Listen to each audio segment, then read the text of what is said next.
Hey everybody, welcome to the Monday edition of Hanging with Uncle. Today is April 22nd. I'm Gene, and let's get started. So, if you're new, please hit that subscribe button. We're trying to get to 1,000 subscribers. And also hit that thumbs up, that like button. It helps out our algorithm and lets the rest of the world know we exist out here. And if you like our content, hit that notification bell on the right side so you can be notified whenever we go live or put new content out there. So, having said that, let's get into it. And today might be a rehash of something to our old listeners, but we've had a lot of new subscribers lately. So, this issue is very important to me, especially since we're in an election season. And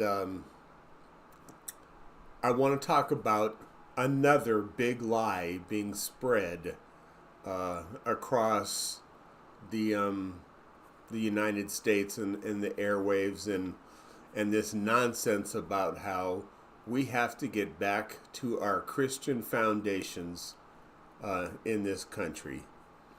That phrase really irks me because while it's a good sentiment, nothing could be farther from the truth. The United States was not founded on Christian principles. And let me go over that, what I say that, because I was having a conversation with somebody today, and I'll kind of get back into this right where we are right now about this conversation. But our founding fathers, the people who signed the Declaration of Independence, were all slave owners. And I'm sorry, but there's nothing Christian about owning slaves. Especially if you love the King James Bible and you say that's your go-to, that's your reasoning and answer for everything. You forgot a very important part. And that's in the book of Exodus, where Moses led the Jews out of slavery, out of Egypt. Because slavery is wrong. Otherwise, God would not have freed them. And you can go back and read the book of Exodus yourself and the plagues that he put upon the Egyptian people with the locusts and the toads and you name it. It's all in there. Go and read it for yourself. I'm not your teacher. Okay. But yeah, he even gave Moses the ability to part the Red Sea so the Jews could cross safely into the Promised Land. That's how much he hated slavery. Okay, so there's nothing Christian about owning slaves. So now to get back to my conversation, how 56 of the 57 people who signed the Declaration of Independence were devout Christians. No. You cannot call yourself a Christian if you're a slave owner. That's called hypocrisy. I call it, blasphemy myself. Nothing to me takes the Lord's name in vain more than invoking him in your justifying the wrongdoing that you're doing to other people and calling it all in the name of Christianity. I mean, we've had the Crusades, 2 Crusades that were documented, fought over Christianity. And where'd that get us? I mean, we're still fighting that war. And it needs to stop. Okay? So, another thing to me, okay, because my favorite book in the Bible is the book of Proverbs, where it says the value of a good woman, what she is worth, and how a man should treat her. And in the book of, I want to say it's Ephesians, it says what the responsibilities are of a husband to a wife. And they far exceed that of the wife to her husband. So although it may say, women, give unto submit unto your husband, it goes way past that. And I'm not trying to here to give this whole lecture on that, but women didn't have the right to vote. Women couldn't own their own property. How Christian is that? The Bible teaches us, again, the value of a good woman and how we're supposed to treat her, but yet you're passing laws that are totally contrary to the laws in your Bible, and call that Christian foundation. So, I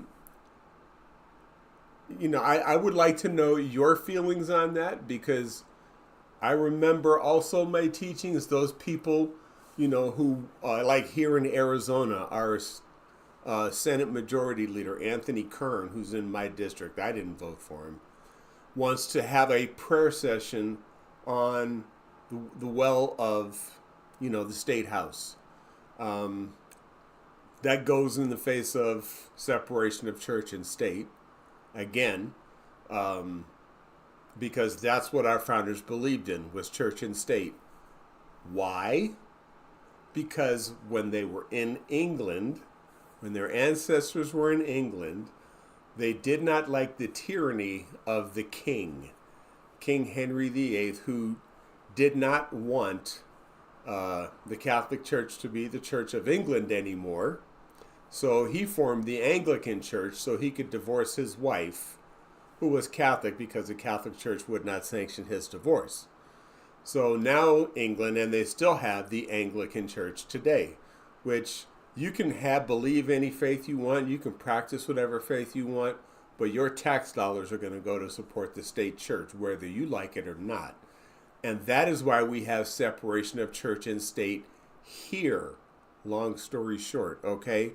So if you want to get back to what this country was founded on, it was the freedom of religion and from religion, because there were different sects of Christianity even back then. You had your Calvins and your Lutherans and your Protestants, and it was all different back then. So again, I liked to go back to our First Amendment, where I believe the founders got it right, and that is where we need to get back to, and that is the freedom of religion, or the freedom from religion, which means if I want to practice Catholicism and you want to practice Buddhism or Islam or whatever religion that is out there, I respect that.